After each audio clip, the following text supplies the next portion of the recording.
بسم اللہ الرحمن الرحیم۔ قرآن کریم میں اللہ تعالیٰ نے ارشاد فرمایا بل تؤثرون الحیات الدنیا والآخرۃ خیر وابقیٰ، تم لوگ دنیا کی زندگی کو ترجیح دیتے ہو جبکہ آخرت بہتر اور باقی رہنے والی ہے۔ مطلب یہ فطری بات ہے کہ انسان اس دنیا میں رہتا ہے تو اسی کو یہی دنیا ہی بڑی اچھی لگتی ہے۔ وہ سمجھتا ہے کہ بس پیسہ آ جائے، اچھی کوٹھی بن جائے، اچھا مکان بن جائے، شادی ہو جائے، امیر ترین ہو جاؤں، اور آخرت کے بارے میں یقین اتنا پختہ نہیں ہے۔ آخرت کا اگر یقین پختہ ہوگا تو پھر ہی میں آخرت کی کوشش کروں گا۔ ایک اور جگہ فرمایا قرآن کریم میں کہ ان الذین لا یرجون لقاءنا ورضوا بالحیات الدنیا، جو لوگ ہم سے ملاقات کی امید نہیں رکھتے اور دنیا کی زندگی پر وہ راضی ہیں، مطمئن ہیں، والذین ہم عن آیاتنا غافلون، اور ہماری آیات سے وہ غافل ہیں، یہی لوگ جہنمی ہیں۔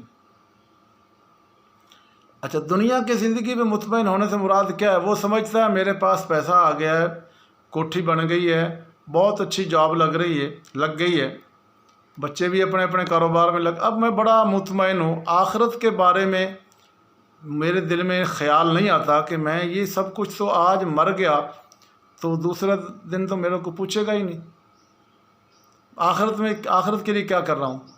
لے دے کہ ایک نماز پڑھ لی بس ٹھیک ہے، وہ نماز بھی جیسی آتی ہے ہمیں پتہ ہی ہے، آدھی سے زیادہ نمازیں ہماری بھی غلط ہوتی ہیں۔ دوسرا، ان آیات پہ انسان غور کرے کہ اللہ تعالیٰ نے ایک ہے آخرت رخی زندگی گزارنا، اور آخرت کو باقی اور ہمیشہ سمجھتے ہوئے اس کے لیے کوشش کرنا۔ آخرت کی کوئی لمٹ نہیں ہے، وہ ان لمیٹڈ ہے، اور اس کی لمٹ ہے کب تک ہے؟ 50 سال میری زندگی ہے، 60 سال ہے، 70 سال، آخر 100 سال ہو جائے گی، چلو زیادہ بھی ہو جائے تو آخر موت نے آ کے دبوچ لینا ایک دن۔ تو مرنے کے بعد پھر میں جب جاؤں گا تو وہاں میرے پاس کیا ہوگا؟ تو اس لیے قرآن نے کہا کہ بل تؤثرون الحیات الدنیا، کہ تم دنیا کی زندگی کو ترجیح دیتے ہو۔ اس کو آپ دیکھیے، اس کی مثال ایک میں دیتا ہوں۔ عام طور پہ یہ رات کو فیکٹریاں چلتی ہیں، جو وہاں کے مزدور ملازم کام کرنے والے، کوئی رات کو 2 بجے فیکٹری جانے کے لیے گھر سے اٹھ کے جا رہا ہے، بس آنے والی جی میں نے جانا ہے اس پہ، اور کوئی اذانوں کے ٹائم جا رہا ہوتا ہے، کوئی کبھی ناغہ نہیں کرتے، 10 منٹ 1 منٹ لیٹ نہیں کرتے، یار بس نکل جائے گی۔ اور جس دن چھٹی بھی ہوتی ہے تو نماز کے لیے کبھی اتنی ہماری تگودو ہم نے کی ہے؟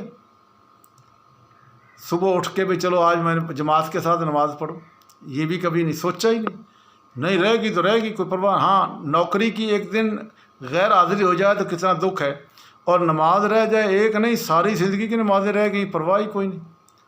تو یہ عمل میرا بتا رہا ہے کہ میں آخرت کو ترجیح نہیں دیتا بلکہ دنیا کو ترجیح دیتا ہوں۔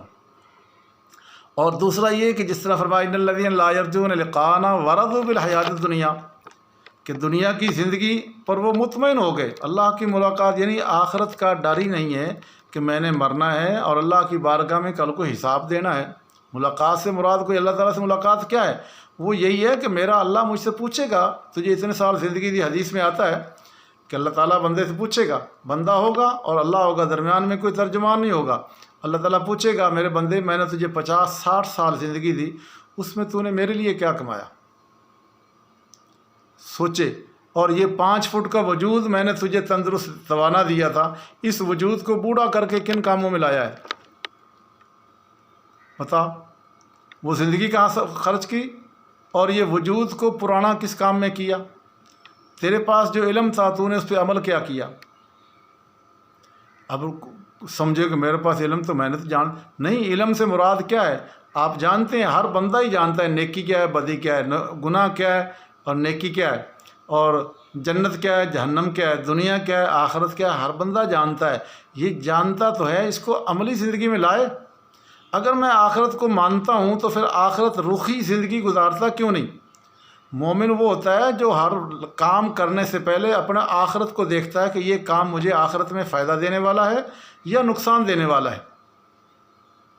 تو اب دیکھیے، دنیا کی محبت میں تو ہم نے ساری حدیں پار کر دیں۔ آج تو اللہ پناہ دے، آج کا حالات جو جا رہے ہیں، آپ کسی بھی دفتر میں اچھی خاصی تنخواہ لینے والا آفیسر، لاکھ دو لاکھ تنخواہ لینے والا، وہ رشوت کے بغیر کام نہیں کرتا۔ کتنے افسوس کا مقام ہے۔ اب اس کو اللہ نے حلال روزی دی تھی اور وہ حرام اس کو کر کے شام کو گھر کے لیے لا کے کھلاتا ہے، اور ویسے جمعہ پڑھتا ہے، عمرے پہ بھی جاتا ہے۔ کیا اس کی عمرہ، کیا اس کا جمعہ، کیا نمازیں، جب پیٹ میں ہی حرام ہے۔ حضور نے فرمایا جس کے پیٹ میں ایک لقمہ حرام کا چلا گیا، 40 دن اس کی عبادت قبول نہیں۔ تو یہ دنیا کو ترجیح دی نا، وہ اس پہ مطمئن ہے میری نوکری پکی ہوگی، بس اب میں یہاں بیٹھا جو چاہوں کروں۔ بڑے بڑے دفتروں کے اندر کیا ہے، وہ سمجھتے ہیں بس آج ہم اس طرح بن گئے اسی طرح رہیں گے۔ تو یہ وَتْمَنُّوا بِهَا وَالَّذِينَ هُمْ عَنْ آيَاتِنَا غَافِلُونَ، یہی وہ لوگ ہیں، اللہ کہہ رہا ہے کہ یہی وہ لوگ ہیں جو ہماری آیات سے غافل ہیں، غفلت میں پڑے ہوئے ہیں، آخرت سے غافل ہیں۔ آیات سے مراد نشانیاں، آخرت بھی نشانی ہے۔ یہ دنیا ہمارے سامنے روز لوگ مر رہے ہیں، ہمارے سامنے ہمارے بڑے افسر مر رہے ہیں، باپ مر رہے ہیں، کنبے قبیلے کے لوگ مر رہے ہیں، ہم دفنا کے آ رہے ہیں۔ ان سے ہم نے کوئی سبق لیا؟ ہم وہ سمجھتے ہیں یہ مر گئے، ان کو دفنا دیا، محنت نہیں مرنا۔ او نہیں، اللہ کے بندے، ایک دن تیری بھی میت یوں ہی پڑی ہوگی، اور جس طرح یہ خالی ہاتھ جا رہا ہے نا، تیرے کھربوں روپے بھی تیرے کسی کام نہیں۔ ابھی پچھلے دنوں بہت بڑے ایک جنرل مرے ہیں، تو ان کو دیکھیے ان کے ساتھ کتنے پیسے ہوں گے، پتہ نہیں کیا کچھ انہیں زندگی میں کما، ان کے ساتھ کچھ گیا؟